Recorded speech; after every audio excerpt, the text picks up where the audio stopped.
Bora falar de coisa fácil? O assunto de hoje é o modal verb should. E como eu acabei de falar, ele é um modal verb. O que isso significa? Que ele é um daqueles verbos diferentes que não seguem as regras dos verbos normais. Ele não é o único modal verb. Temos também can, would, must e tem outros também. O que isso significa numa linguagem mais aplicada é que esses verbos não vão seguir aquelas regrinhas de don't, de doesn't, não vai ter did, não vão ter verbos auxiliares, eles vão ter as próprias regrinhas para se fazer negativas e interrogativas. Mas não se assuste com isso não, porque é até mais fácil. Contextos em que a gente vai usar should é quase sempre para dar conselhos e sugestões. E na hora de traduzir, o significado acaba girando em torno de deveria, deve, mas é na prática que você vai entender. Então olha só um exemplo. You should subscribe to my channel. You should subscribe to my channel. Ou seja, você deveria se inscrever no meu canal. E deveria mesmo, porque toda semana tem dica de inglês aqui. Tá, uma melhor que a outra. Então se inscreva aí para não perder nenhuma dica. Mas enfim, voltando aqui no should, you should subscribe. Subscribe é o verbo inscrever. Então you should subscribe. Você deveria se inscrever. Então tá you should, significando deveria, e tá num contexto aí de dar uma sugestão, ou até mesmo um conselho, que por sinal você deveria seguir, né? Mas enfim, mais um exemplo aqui, ó. You should study more. You should study more. Você, you should, deveria, study, estudar, more, mais. You should study more. Você deveria estudar mais. E notícia boa, modal verbs, e isso inclui o should, não variam de acordo com cada sujeito, ou seja, de acordo com cada pessoa. Se é I, se é you, se é she, se é he, se é um nome, tanto faz, você vai usar should. Não tem nada de regra do S, o modal verb não muda. Facinho assim, simples demais. Então na frase you should study more, se eu quisesse usar she, ela deveria estudar mais, é só trocar o you por she. She should study more. Olha essa frase aqui então, ó, desafio para o seu ouvido. Tenta entender. Anna should work less. Anna should work less. Anna é o nome, should, deveria, work, trabalhar, less, menos. Anna should work less. Outra frase que eu escuto muito. I think I should go now. I think I should go now. Ou seja, eu acho que eu deveria ir agora. Então não tem nem muito o que falar, né? De buenas demais. E na negativa, o que é que a gente faz se não tem esse negócio de don't, de doesn't? É só você usar not depois do should. Então na negativa você fala should not. É muito usado? Não, nem tanto. O que usam mais é a contração. Existe a contração shouldn't para essa questão da negativa aí. Então eu poderia dizer you shouldn't study more. Você não deveria estudar mais. Então na afirmativa you should study more. Você deveria estudar mais. Na negativa you should not ou you shouldn't study more. Olha outro conselho aqui que a gente sempre escuta. You shouldn't do it. You shouldn't do it.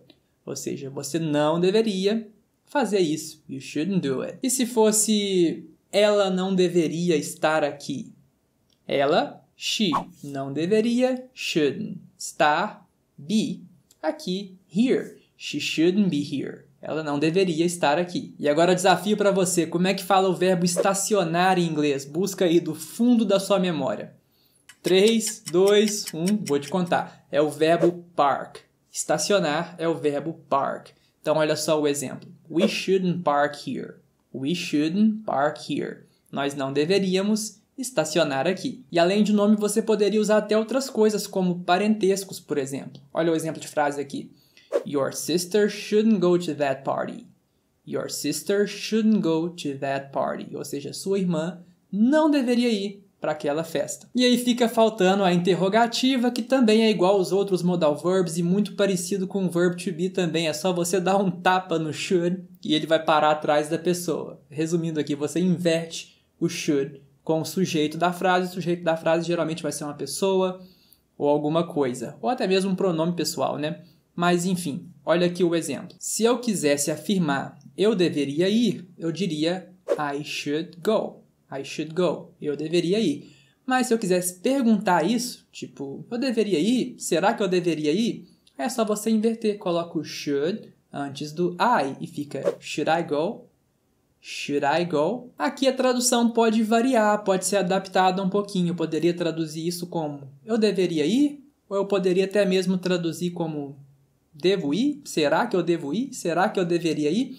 A tradução aqui é mais livre. Essas frases do português que começam com será, será que eu devo ir lá? Será que eu devo fazer isso? Geralmente são frases do should no inglês. Então, um exemplo bem legal aqui, ó. Should I study more for the exam? Should I study more for the exam? Ou seja, será que eu deveria estudar mais para a prova? E sim, exam é prova. Então, já que você já está ficando craque no assunto, como é que você diria? Será que você deveria estacionar aqui? Perguntando, será que você deveria estacionar aqui? Lembrando que estacionar é park, então ficaria Should you park here? Should you park here? Ou seja, você deveria estacionar aqui? Será que você deveria estacionar aqui? E para dar o último exemplo de interrogativo aqui, vou te ensinar mais uma expressão, que é work hard. Work, trabalhar, hard, difícil, trabalhar difícil? Não exatamente. Isso é uma expressão que significa trabalhar pesado, trabalhar duro. Work hard. Então, olha só a frase. Should we work harder on this project? Should we work harder on this project?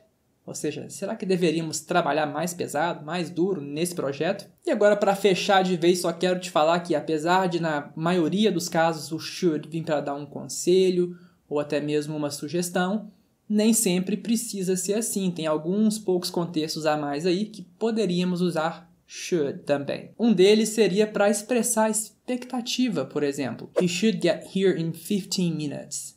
He should get here in 15 minutes. Ou seja, ele deve chegar aqui em 15 minutos. Tá vendo? Ele deve chegar aqui. É uma expectativa que eu tenho que ele vá chegar, mas a tradução aí girou em torno, né, do deve, do deveria. Então tá ok, intuitivo também. E pode até mesmo expressar uma probabilidade, por exemplo, I should arrive in 5 minutes. I should arrive in 5 minutes. Ou seja, eu devo chegar em 5 minutos. Esse aqui foi um devo de probabilidade. Devo chegar, não sei. I should arrive in 5 minutes. Enfim, o assunto é simples, mas dúvidas sempre podem surgir. Se você tiver sua dúvida, é só deixar aqui nos comentários que eu vou te responder. E claro, se inscreva aí para não perder nenhuma dica de inglês. Até!